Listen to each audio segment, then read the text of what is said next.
Hi students, welcome to my channel. So இந்த வீடியோவில் பார்த்தீங்க அப்படின்னா 12th standard first mid term exam 2024 to 2025. So நீங்கள் எழுதக்கூடிய மொதல் எக்ஸாம், மேக்ஸிமம் எல்லாரும் எழுதக்கூடிய மொதல் எக்ஸாம் முதல் இடைப்பருவ தேர்வு இந்த ஃபர்ஸ்ட் மிட் டர்ம் எக்ஸாமாக தான் இருக்கும். மேபி ஒரு சில பிரைவேட் ஸ்கூலில் வேணும்னா பார்த்தீங்க அப்படின்னா மந்த்லி எக்ஸாம், ஜூன் மாதம் ஒரு எக்ஸாம், ஜூலையில் ஒரு எக்ஸாம், ஆகஸ்ட் ஒன்று அப்படி கண்டக்ட் பண்ணுவாங்க. பட் மெஜாரிட்டி 99% எல்லாரும் எழுதக்கூடிய ஃபர்ஸ்ட் எக்ஸாம் அப்படின்னு பார்க்கல அது இந்த ஃபர்ஸ்ட் மிட் டர்ம் எக்ஸாம் தான். நல்ல தொடக்கமே நல்ல முடிவை தரும் அப்படிங்கிற மாதிரி நம்ம ஸ்டார்டிங்ல இருந்தே படிச்சோம் அப்படின்னா நமக்கு கண்டிப்பா நீங்க நினைச்சதை விட ஒரு நல்ல ஒரு நல்ல ரிசல்ட் வந்து கிடைக்கும். 12th அப்படிங்கிறப்போ ரொம்ப இம்பார்ட்டன்ட், உங்களுக்கு தெரியும் நினைக்கிறேன். நான் லாஸ்ட் இயர் சொல்லியிருப்பேன் 11th தான் நம்ம ரொம்பலாம் சீரியஸா படிக்க வேணாம், ஸ்லோவா போவோம், கொஞ்சம் கொஞ்சமா போவோம், மார்க் எடுப்போம்னு. இப்போ அதே தான் சொல்றேன், கொஞ்சம் கொஞ்சமா போவோம், பட் அதை கொஞ்சம் ஸ்ட்ராங்கா புரிஞ்சு அண்டர்ஸ்டாண்ட் பண்ணி படிங்க. ஏன்னா மார்க் ரொம்ப இம்பார்ட்டன்ட் தடவை. ஏன்னா நெக்ஸ்ட் நீங்கள் காலேஜ் போகையில் உங்கள் கவுன்சிலிங் கட் ஆஃப் எல்லாத்துக்குமே வந்து அவங்களுடைய கட் ஆஃப் தான், அவங்களுடைய மார்க் தான் தேவை. நீங்கள் இன்ஜினியரிங் மெடிக்கல் எதுவாக இருந்தாலும் உங்களுடைய மார்க் வெரி இம்பார்ட்டன்ட்டு. ஸோ அதனால் வந்து கொஞ்சம் ஸ்டார்டிங்லேருந்தே படிக்க ஸ்டார்ட் பண்ணுங்க. நல்ல தொடக்கமே நல்ல முடிவை தரும் அப்படிங்கிற மாதிரி நம்ம இந்த முதல் இடைப்பருவ தேர்வுலேருந்தே நம்ம ஒரு நல்ல மார்க் எடுக்க ஆரம்பித்தோம்னா அந்த கான்ஃபிடென்ட்லேயே அடுத்தடுத்து படித்து நம்ம போர்டு எக்ஸாம் வரைக்கும் போய் ஒரு நல்ல மார்க் எடுக்கலாம். ஸ்டார்டிங்லேருந்து உங்கள் கூட ட்ராவல் பண்ணுறதுக்கு நான் ரெடியாக இருக்கேன். என் கூட ட்ராவல் பண்ண நீங்கள் ரெடியா அப்படிங்கிறத கமெண்ட் பண்ணுங்கள். ஸோ அடுத்தடுத்து இம்பார்ட்டண்ட்டான உங்களுக்கு என்னென்னலாம் tips, study motivation, study tips, எந்த மாதிரி ஒரு ப்ராப்பர் ஷெடியூல். ஏன்னா நிறைய பேருக்கு வந்து படிக்கணும்னு நினைப்பாங்க. நீங்களே யோசிச்சு பாருங்க, கண்டிப்பாக நீங்கள் யோசிச்சிருப்பீங்க இந்த தடவை படிச்சிடணும், இந்த எக்ஸாமில் இவ்வளோ மார்க் நான் எடுத்தே ஆகணும்னு. பட் அதை கரெக்டாக எக்ஸிக்யூட் பண்ண முடியாது. அதுக்கான ரீசன் உங்ககிட்ட ஒரு ப்ராப்பர் ஷெடியூல் கிடையாது. இந்த நேரத்தில் படிக்கணும், இந்த நேரத்தில் ஒரு ப்ராப்பரான ஒரு பிளான் இல்லை, அதான் ஸ்டடி பிளான் இல்லை. ஸோ அதை நான் அடுத்தடுத்து அப்லோட் பண்ணுறேன். ஸோ இப்போ இந்த மிட் டர்ம் எக்ஸாமுக்கான ஒரு ஸ்டடி பிளான் இல்லை ஸ்டடி டைம் டேபிள் எப்படி வேணாலும் எடுத்துக்கலாம். ஒரு சின்ன பிளான்.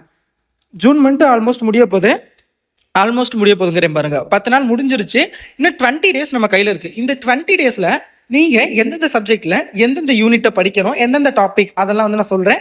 ஸோ யாரெல்லாம் இந்த ஜூன் மந்த்ல இப்ப நான் சொல்றதை கம்ப்ளீட் பண்றீங்களோ நிச்சயம் சொல்றேன், அவங்க கண்டிப்பா நல்ல மார்க் எடுப்பாங்க. ஏன்னா ஸ்டார்டிங்லேயே அவங்க நான் சொல்றதை கேட்டு இப்படி பண்றாங்கன்னா அடுத்தடுத்து அவங்க சொல்றதை கேட்டு கரெக்டாக பண்ணுவாங்க.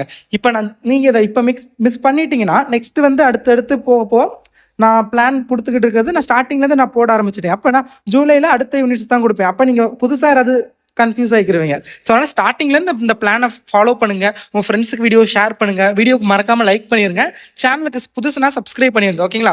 இந்த பிளானோட பிடிஎஃப் நான் பிளானை டீட்டெயிலாக எக்ஸ்பிளைன் பண்ணுறேன். அண்ட் பிளானோட பிடிஎஃப், இந்த பிடிஎஃப் வந்து நான் வாட்ஸ்அப் குரூப்பில் ஷேர் பண்ணிடுவேன். வாட்ஸ்அப் குரூப் லிங்க் டிஸ்கிரிப்ஷனில் இருக்கும்.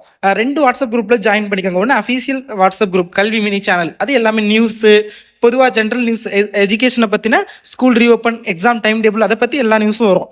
இன்னொன்று அஃபீஷியலாக 12th ஒரு வாட்ஸ்அப் குரூப் இருக்கும், டிஸ்கிரிப்ஷன்லேயே இருக்கும். ஸோ அந்த 12th லிங்க் அந்த டிஸ்கிரிப்ஷனில் நம்ம வெப்சைட்டுக்குள்ளே போனீங்கன்னாவே மேலே 10th 11th 12th தனித்தனியாக இருக்கும். அதில் நீங்கள் 12th ஸ்டூடெண்ட்ஸ் ஜாயின் பண்ணிக்கோங்க. ஓகே, இப்போ தமிழை பொறுத்தளவில் உங்களுக்கு இந்த ஜூன் மந்த்தில் இந்த 20 நாளில் நீங்கள் என்ன பண்ணணும்னா முதல் 2 யூனிட்டை நல்லா படிங்க. 2 யூனிட் அதுக்குள்ளேயுமா? முதல்ல 2 யூனிட் நடத்தியே முடிச்சிருக்க மாட்டாங்களே அப்படின்னா மேக்ஸிமம் ப்ரைவேட் ஸ்கூலில் முன்னாடியே ஸ்டார்ட் பண்ணிட்டாங்க. கவர்மெண்ட் ஸ்கூல்லையுமே 2 யூனிட் கண்டிப்பாக நடத்திடுவாங்க. ஏன்னா ஜூலை கடைசியில் உங்களுக்கு மிட்டம்ங்கிறப்ப மிட்டம்க்கு 3 யூனிட்டுக்கிட்ட வரும். ஸோ அதனால் கண்டிப்பாக வந்து 2 யூனிட் வந்து நடத்தியிருப்பாங்க. அப்படி நடத்தலை அப்படின்னாலும் நீங்கள் எல்லாரும் கைடு வாங்கியிருப்பீங்க. தமிழை பொறுத்தளவில் நீங்கள் நடத்தி தான் படிக்கணும், அவங்க சொல்லி கொடுத்து தான் படிக்கணும்னு கிடையாது. நீங்களே அதை 2-3 தடவை வாசித்து பார்த்தீங்கன்னா ஈஸியாக படிச்சிடலாம். ஸோ அதனால 2 யூனிட்டை கம்பல்சரி வந்து முடிக்க பாருங்க. அட்லீஸ்ட் 2 யூனிட் முடிக்க முடியாதவங்க நான் சொல்றேன், ஏன்னா ஒரு சிலர்னால அவ்வளோ ஃபாஸ்ட்டாக பிக்கப் பண்ண முடியாது, போக போக பிக்கப் பண்ணிக்கிறாங்க. ஸோ நம்ம ஸ்டார்டிங்லேருந்து படிக்கிறனால நீங்கள் 2 யூனிட் படிக்க முடியலை அப்படின்னாலும் 1 யூனிட்டை கம்பல்சரி, 2 யூனிட்லாம் நான் படிக்க முடியாது அப்படின்னு சுத்தர படிக்காமல் விட்டுறாதீங்க. 1 யூனிட்டாவது கம்பல்சரி படிச்சு வச்சுக்கோங்க. அது யாருக்குன்னா முடியாத பட்சத்தில் சொல்கிறேன். ஓகேங்களா? ஆனால் 2 யூனிட்டையும் படிக்கிறோங்கிற பேரில் தெளிவாக படிக்காமல் இருக்கக்கூடாது. அண்டர்ஸ்டாண்ட் பண்ணி இப்போ நீங்கள் படிக்கிறது தான் நாளைக்கு மிட்டம் எக்ஸாம் நினச்சி படிங்க. அந்த மாதிரி எப்போ கேட்டாலும் எழுதணும். பப்ளிக் எக்ஸாமில் அந்த ஃபர்ஸ்ட் நீ இப்போ படித்த 2 யூனிட்டை கேட்டாலும் உங்களால் எழுத தெரியணும். ஸோ எதுவுமே அது வரைக்கும் படிக்காமல் இருந்து கேட்டாலும் எழுத தெரியணும். ஸோ அந்த அளவுக்கு மெமரி ஆகிற மாதிரி படிங்க. அப்படி 1 யூனிட் படித்தாலுமே அது பெஸ்ட்டு தான். இங்கிலீஷில் மொத்தமே உங்களுக்கு 2 யூனிட் தான் வரும் எனக்கு தெரிஞ்சு மிட்டம்க்கு. ஸோ அப்படிங்கிறப்ப நீங்கள் வந்து 1 யூனிட்டை கம்பல்சரி இந்த ஜூன் மந்த்துக்குள்ளே முடிச்சிருங்க. பேராகிராஃப், கொஸ்டின் ஆன்சர் எல்லாம் ஸ்டடி மெட்டீரியல் நான் வாட்ஸ்அப் சேனல்லையும் ஷேர் பண்ணுவேன். அண்ட் ஆல்சோ டிஸ்கிரிப்ஷனில் லிங்க்கும் கொடுத்துருப்பேன், நீங்கள் செக் பண்ணிக்கோங்க. மேத்தமேட்டிக்ஸை பொறுத்தவரை first unit applications of matrices and determinants and second unit complex number. இந்த 2 யூனிட்டையும் வந்து கம்பல்சரி வந்து கொஞ்சம் நல்லா படிங்க. அதில் அப்ளிகேஷன் ஆஃப் மேட்ரிசஸ் அண்ட் டிட்டர்மினன்ட்ஸ்லாம் ரொம்ப ஈஸி. கிரேமர் ரூல், அப்புறம் வந்து இந்த கெமிக்கல் ஈக்குவேஷன் வச்சு லாஸ்ட்டாக ஒரு சம் வரும் அது, ஸோ இன்வெர்ஸ் கண்டுபிடிக்கிறது, ஸோ எல்லாம் ரொம்ப ஈஸியாக தான் இருக்கும். ஃபர்ஸ்ட் சாப்டரை எல்லாரும் தயவு செஞ்சு நல்லா படிங்க. பப்ளிக் எக்ஸாம்லேயே அதில் வந்து 2 5 மார்க் கிட்ட கேட்பாங்க. ஸோ அதனால் அந்த சாப்டர் அண்ட் காம்ப்ளெக்ஸ் நம்பரும் ரொம்ப ஈஸி தான். அது காம்ப்ளெக்ஸ் நம்பர் நான் உங்களுக்கு லெக்சர் எடுத்து வீடியோ எதுவும் போடணும்னா சொல்லுங்கள், நான் போடுறேன். ஓகேங்களா? சின்ன இம்பார்ட்டன்ட் டாபிக்ஸ் எல்லாத்தையும் நான் தனியாக ரெக்கார்ட் பண்ணினா நான் போடுறேன், நீங்கள் சொல்லுங்கள். அண்ட் ஃபிசிக்ஸை பொறுத்தளவில் அதே தான். ஃபர்ஸ்ட் 2 யூனிட் நல்லா படிச்சுக்கோங்க. கெமிஸ்ட்ரியை பொறுத்தளவில் பார்த்தீங்க அப்படின்னா ஃபர்ஸ்ட் 2 யூனிட் மெட்டாலர்ஜி, ஃபர்ஸ்ட் உலோகவியல், அடுத்து பி பிளாக் எலமெண்ட், பி தொகுதி தனிமங்கள், இந்த 2 யூனிட் நல்லா படிச்சுக்கோங்க. அதுக்கடுத்து நீங்கள் ஜூலை மந்த் நான் சொல்லுவேன், பட் இப்போ கெமிஸ்ட்ரிக்கு மட்டும் சொல்லிக்கிறேன். ஜூலையில் வந்து நீங்கள் வந்து அடுத்து 3வது யூனிட் படிக்காம 3 படிக்கணும். பட் அது கூட டேரெக்டாக 4 போகாமல் நீங்கள் 6வது யூனிட் போகணும். சாலிட் ஸ்டேட், திடநிலைமை, அது ரொம்ப ஒரு இம்பார்ட்டன்ட். ஓகேங்களா? அடுத்து அப்படியே பயாலஜி பார்த்தோம்னா பாட்டனியில் ஃபர்ஸ்ட் 2 யூனிட்டும் சுவாலஜியில் ஃபர்ஸ்ட் 3 யூனிட்டை படிக்க ட்ரை பண்ணுங்க. அப்படி இல்லை அப்படின்னா பாட்டனியில் 1, சுவாலஜியில் 2வது படிக்க ட்ரை பண்ணுங்க. Computer science student first 3 unit, ஏன்னா கம்ப்யூட்டர் சயின்ஸில் சின்ன சின்ன சாப்டர் தான் இருக்கும். 2 மார்க் 4 கொஸ்டின் இருக்கும், 5 மார்க் 4 5 கொஸ்டின், அந்த மாதிரி ரொம்ப சின்ன சின்ன சாப்டர்ஸ், சின்ன சின்ன கொஸ்டின், ஆன்சரும் சின்னதாக தான் இருக்கும். ஸோ மொதல் 3 யூனிட் படிச்சிருங்க கம்ப்யூட்டர் சயின்ஸ் ஸ்டூடெண்ட்ஸ். இல்லாட்டி 2. Commerce student first 2 unit, economics first 2 unit, botany first 2 unit, and zoology first 2 unit, accountancy first 2 unit, business mathematics வந்து first 2 unit, history first 2 unit, computer application அதே தான். மொதல் 3 unit படிங்க. இல்லை அப்படின்னா at least 2 யூனிட்டாவது தரவா படிச்சுக்கோங்க. அண்ட் இது போக இது எல்லாத்தையுமே கன்ஃபார்ம் ஃபாலோ பண்ணுங்க.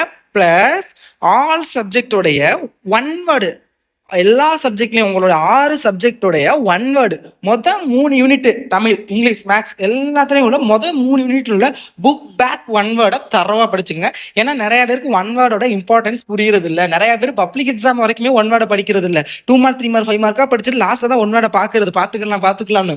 பட் அந்த 1 வேர்டோட இம்பார்ட்டன்ஸ் உங்களுக்கு புரியுறது இல்லை. ஒவ்வொரு மார்க்கும் உங்களுக்கு ரொம்ப இம்பார்ட்டன்ட் கட் ஆஃபுக்கு. ஸோ அதனால் 1 வேர்டை கொஞ்சம் கிளியராக நல்லா படிங்க. ரொம்ப ரொம்ப இம்பார்ட்டண்டான ஒரு டாபிக் தான் 1 வேர்டு. ஸோ 1 வேர்டை நல்லா படிச்சுக்கோங்க. அண்ட் ஐ ஹோப் இந்த வீடியோ உங்களுக்கு ரொம்ப யூஸ்ஃபுல்லாக இருந்திருக்கும். நெக்ஸ்ட்டு மிட் டேர்ம்க்கான போர்ஷன் ஆல்ரெடி அப்லோட் பண்ணிட்டேன். இப்போ ஸ்டடி பிளான் சொல்லிட்டேன். நீ வேணா வீக்லி ஸ்டடி பிளான்னா வாட்ஸ்அப் குரூப்பில் ஷேர் பண்ணுறது, ஜாயின் பண்ணிக்கோங்க. And thanks so much for வாட்சிங் this video and keep support and subscribe. Bye students.